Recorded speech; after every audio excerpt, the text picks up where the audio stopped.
Hello guys, Abhishek and welcome back to Enigma Binder Trade. So चलिए हम देखते हैं मार्केट एनालिसिस कल के लिए। कल होने वाला है वेंसडे, और कीप इन माइंड कि कल बैंक निफ्टी का एक्सपायरी नहीं हुआ क्योंकि कल लास्ट वीक है। मतलब लास्ट एक्सपायरी होने वाला है कल, तो कल मंथली एक्सपायरी होगा बैंक निफ्टी का, और मंथली एक्सपायरी थर्सडे को होगा बैंक निफ्टी के साथ। ओके, सो चलिए देख लेते हैं बैंक निफ्टी में क्या मोमेंटम था लास्ट ट्रेडिंग सेशन मंडे को, और कल के लिए हमारा प्लान ऑफ एक्शन क्या होना चाहिए। तो देखिए, अगर आप फ्राइडे का देखेंगे तो फ्राइडे को मार्केट एकदम वॉलेटाइल था और बिल्कुल साइडवेज था, ऑलमोस्ट साइडवेज था, मार्केट पूरा साइडवेज था। उसके पहले वॉलेटाइल था और उसके बाद फ्राइडे को साइडवेज हो गया, कंप्लीटली साइडवेज। किसी ने एक्सपेक्ट नहीं किया था कि इतना बड़ा ये मूव आ जाएगा। ओके, मैंने भी आप लोगों को एक लेवल दिया था कि 43,600 के नीचे अगर ओपन होकर निकलता है, इसके नीचे अगर ब्रेकडाउन देता है तो हमें एक अच्छा टारगेट देखने को मिल जाएगा। बट मैंने खुद यहाँ पर ट्रेड नहीं लिया क्योंकि देखिए ओपन कहाँ पर हुआ है, गैप अप और ओपन हुआ है। मैंने कहा था इस लेवल के ऊपर अगर सस्टेन करता है इस रेजिस्टेंस के ऊपर तो हमें बाय करना, बट ओपन ही वहाँ पर हुआ। ओपन होने के बाद प्राइस एक्शन बना के ये नीचे की तरफ आ गया और कंप्लीटली पूरे दिन ये साइडवेज रहा। इस लेवल को ब्रेक ही नहीं किया, जो यहाँ पर सपोर्ट लेवल है इसे ब्रेक ही नहीं किया इसने। और 2:30 बजे के बाद 2:30 के बाद ये बड़ा सा शार्प फॉल आ गया। दो कैंडल के अंदर ही 500 पॉइंट के आसपास गिर गया बैंक निफ्टी।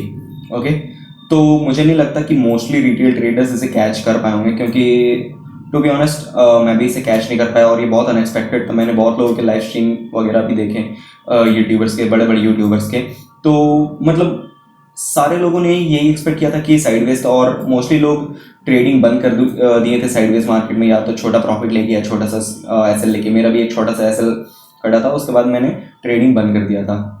ओके, तो पर ये एक शार्प फॉल आ गया निफ्टी बैंक निफ्टी में दोनों में 2:30 के बाद। ओके, तो हमारा प्लान ऑफ एक्शन कल के लिए क्या होना चाहिए। तो जैसे कि मैंने कहा कि मोस्ट ऑफ द लोगों ने इसे कैश नहीं कर पाया होगा, तो अगर फ्लैट ओपन होता है, फ्लैट ओपन हो जाता है इस रेंज में कहीं भी, ओपन होने के बाद आज के लो को ब्रेक करता है, I mean last trading session के लो को, ये है 43,030 का लेवल।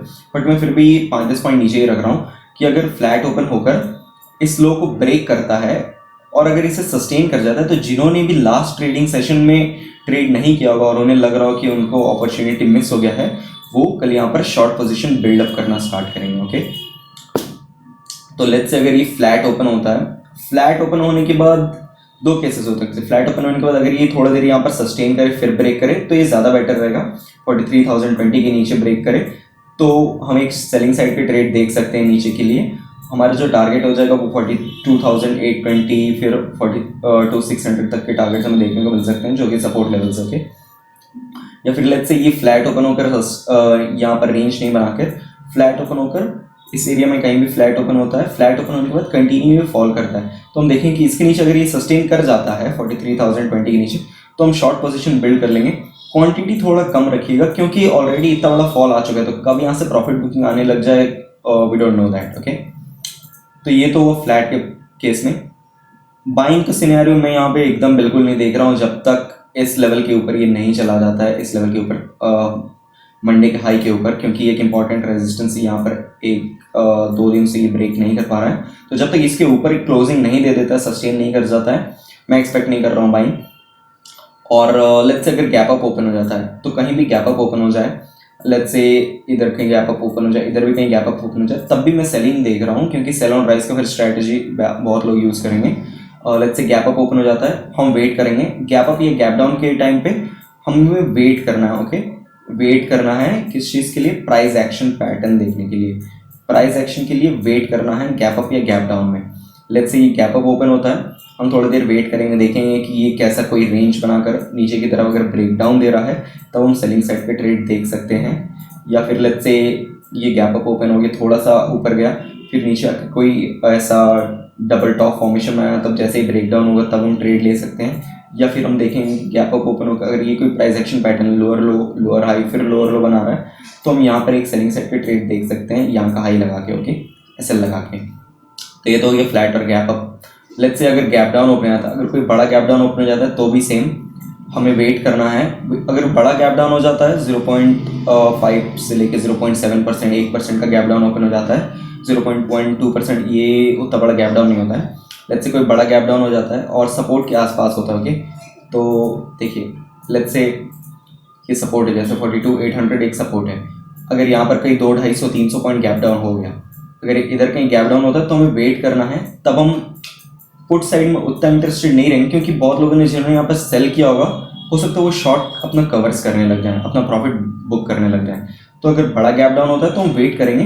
अगर यहाँ पर हमें कोई भी एक रिवर्सल का प्रॉफिट बुकिंग का सिनेरियो दिखा है, जैसे डबल बॉटम फॉर्मेशन दिखे, तो हम यहाँ पर एक कॉल साइड पे ट्रेड देख सकते हैं, सी साइड पे ट्रेड देख सकते हैं। टारगेट्स हमारा होना चाहिए कल का जो लो है मंडे का वो, और जो क्लोजिंग है वहाँ तक। ओके, तो अगर गैप डाउन ओपन हो हमें वेट करना है थोड़ी देर।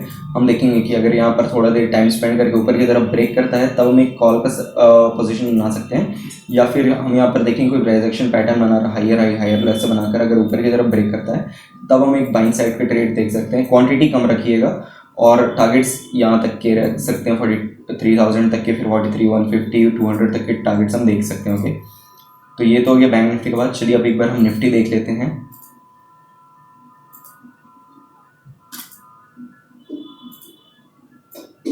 ओके, तो निफ्टी में भी ऑलमोस्ट सेम सिनेरियो ही था। निफ्टी लास्ट ट्रेडिंग सेशन में बिल्कुल साइडवेज था। साइडवेज होने के बाद आज एक स्लाइटली गैप डाउन ओपन हुआ। गैप डाउन ओपन होने के बाद ये वापस से ऊपर चला गया और ये इस रेंज में 45 मिनट्स तक, और उसके बाद एक बहुत बड़ा सा ब्रेक डाउन दे दिया। ओके, एक अच्छा फॉल आया, एक ही कैंडल में 50 पॉइंट से ज़्यादा का फॉल आ गया। तो ये भी मैंने एक्सपेक्ट नहीं किया था, क्योंकि देखिए ये साइडवेज चल रहा है, अचानक से कंटिन्यू फॉल आ गया। ओके, आप 5 मिनट के कैंडल में भी देखेंगे तब भी एक बहुत बड़ा ही कैंडल यहाँ तक ऑलमोस्ट आ गया था ये कैंडल। तो स्टॉप लॉस बहुत ज़्यादा हो जा रहा था, इसलिए मैंने भी यहाँ पर ट्रेड नहीं लिया था। तो उसके बाद क्या हुआ, उसके बाद ये कंटिन्यू लोअर लो बनाकर ये नीचे जाता रहा, और 2:30 बजे के आसपास इसमें वापस से एक ब्रेकडाउन आया same to same Bank Nifty के जैसा, और एक बहुत बड़ा फॉल आ गया यहाँ पे। ओके, और बहुत लोग सोच रहे होंगे कि फॉल आने का रीजंस क्या है। ऐसे ही कोई ऐसा प्राइस एक्शन पैटर्न तो बना नहीं था इसमें, क्योंकि देखिए ये एक इंपॉर्टेंट लेवल था, इसके नीचे ब्रेकडाउन हुआ, तो आप बोल सकते हैं कि इसकी वजह से या तो फॉल आ सकता है। बट एक रीज़न ये भी था कि यूएस का जो बॉन्ड यील्ड है वो 5% से ऊपर चला जा चुका है, और क्रूड ऑयल के प्राइसेस भी बढ़ते हुए दिख रहे हैं कंटिन्यू हमें। तो ये सब रीजंस हो सकता है, वॉर का भी एक रीज़न हो सकता है। तो कल के लिए हमारा प्लान ऑफ एक्शन क्या होना चाहिए निफ्टी में, ये देख लेते हैं। निफ्टी में भी सेम, मैं बाइंग का तब तक नहीं सोचूंगा जब तक ये सारे हाइज नहीं टूटते हैं। ओके, तो बाइंग का मैं तब तक कोई ट्रेड प्लान नहीं करूँगा। बाइंग का मैं 2 सिनेरियोज में प्लान करूँगा, या तो इसके ऊपर अगर क्लोज होता है, या फिर इस लेवल या इस रेजिस्टेंस के ऊपर क्लोज होता है।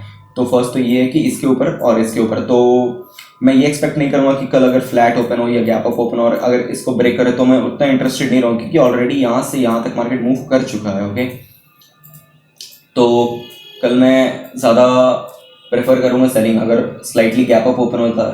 Okay, 50-100 point gap up open होता है। गैप अप होने के बाद हम वेट करेंगे same to same Bank Nifty में जैसा हमारा सिनेरियो था। अगर कोई रेंज बनाकर नीचे की तरफ ब्रेक डाउन देता है, सेलिंग साइड पे ट्रेड देख सकते हैं, या फिर लेट्स से कोई डबल टॉप फॉर्मेशन करता है तो हम सेलिंग साइड पे देख सकते हैं। Smaller time frame inverted head and shoulder का ब्रेक डाउन देता है तो हम सेलिंग साइड का ट्रेड देख सकते हैं, या फिर लोअर हाई लोअर लो पैटर्न बनाता है तब हम एक सेलिंग साइड ट्रेड देख सकते हैं। ओके, जस्ट इनकेस अगर फ्लैट ओपन होता है, लेट्स से इस एरिया में कहीं पे भी फ्लैट ओपन होता है, तो हमें शॉर्ट्स बिल्डअप करने हैं। ओके, हम सेलिंग का ही ट्रेड देखेंगे। तो अगर लेट्स से 19,245, एक 19,250 एक इंपॉर्टेंट सपोर्ट है जो आप डेली टाइम फ्रेम पर जाकर अगर देखते हैं तो 19,250 को बहुत बार रिस्पेक्ट किया है। तो लेट्स अगर ये फ्लैट ओपन होता है इस एरिया में कहीं भी 19,245 के नीचे सस्टेन कर जाता है तो हम 25% क्वांटिटी अपना ऐड करेंगे, और अगर उसके बाद 19,230 एक इंपॉर्टेंट लेवल है, अगर 19,230 पर अगर ये सपोर्ट लेके बाउंस बैक करता है तो या तो आप स्टॉप लॉस के साथ निकल जाइएगा, या तो अगर जो भी प्रॉफिट हो रहा होगा या फिर स्मॉल लॉसेज हो रहा होगा उसके साथ आप निकल जाइएगा। तो लेट्स से ये फ्लैट ओपन होता है, फ्लैट ओपन होने का 19,245 क्रॉस करता है, उसके नीचे सस्टेन करता है, 25% क्वांटिटी आप ऐड करिएगा, और उसके बाद वो ब्रेक करता है अगर 19,230 ब्रेक करके उसके नीचे सस्टेन कर जाता है तो आप रिमेनिंग क्वांटिटीज ऐड कर सकते हैं। ओके, तो 2 लेवल से 19,245 और 19,230। ओके, 19,245 में 25% क्वांटिटीज ऐड कीजिएगा, 19,230 जैसे ही क्रॉस करे उसके नीचे सस्टेन कर जाए तो आप रिमेनिंग क्वांटिटीज ऐड कर सकते हैं सेलिंग साइड के लिए। ओके, हमारा जो टारगेट्स हो जाएगा वो ऑलमोस्ट 19,200 पे सपोर्ट हो सकता है ले ला, और उसके बाद 19,150 100 तक के टारगेट्स हमें देखने को मिल सकते हैं। लेट्स से अगर ये बड़ा गैप डाउन ओपन हो जाए, तो अगर लेट्स से कहीं बड़ा गैप डाउन ओपन हो जाए, गैप डाउन के केस में सेम हमें वेट करना प्राइस एक्शन के लिए, देखना है कि अगर कहीं रेंज बनाकर ऊपर की तरफ ब्रेक करता है तो हम कॉल साइड का ट्रेड ले लेंगे, क्योंकि जिन्होंने भी यहाँ पर सेलिंग किया होगा, ऊपर सेलिंग किया होगा, यहाँ सेलिंग किया होगा, अगर इतना बड़ा गैप डाउन होगा तो उनको अच्छा ही प्रॉफिट दिख रहा होगा, तो हो सकता है वो प्रॉफिट बुक करना चाहेंगे। तो अगर प्रॉफिट बुकिंग आएगा तो हो सकता है यहाँ तक कहीं तक भी ट्रेड हमें मिल सकता है एक कॉल साइड का। तो लेट्स से अगर गैप डाउन ओपन हो जाए, बड़ा गैप डाउन ओपन हो जाए, 100 पॉइंट उससे ज़्यादा गैप डाउन ओपन हो जाए, तो हम वेट करेंगे 90-100 पॉइंट से ज़्यादा गैप डाउन में वेट करेंगे, रेंज बनता है, रेंज का ब्रेक करता है ऊपर की तरफ, हम कॉल साइड पे ट्रेड देख सकते हैं। क्वांटिटी थोड़ा कम रखिएगा क्योंकि हम ट्रेंड के अगेंस्ट जा रहे हैं। और या फिर अगर गैप डाउन ओपन होता है तो हम वेट करेंगे, देखेंगे कोई डबल बॉटम फॉर्मेशन बन रहा है क्या, या फिर एक प्राइस एक्शन पैटर्न बन रहा है हायर लो और ऐसे ब्रेक होता है, तब हम एक कॉल साइड का ट्रेड देख सकते हैं। जो कल का लास्ट ट्रेडिंग सेशन का लो है 19,250 के पास और जो क्लोजिंग है 19,275-280 के पास, वहाँ तक के हमारे टारगेट्स हो सकते हैं। अगर आपको डेली एनालिसिस अच्छी लग रही है तो आप वीडियो को ज़रूर लाइक कीजिएगा and please consider subscribing it. And अगर कोई भी डाउट्स होंगे तो आप कमेंट सेक्शन में उससे पूछ सकते हैं। Thank you.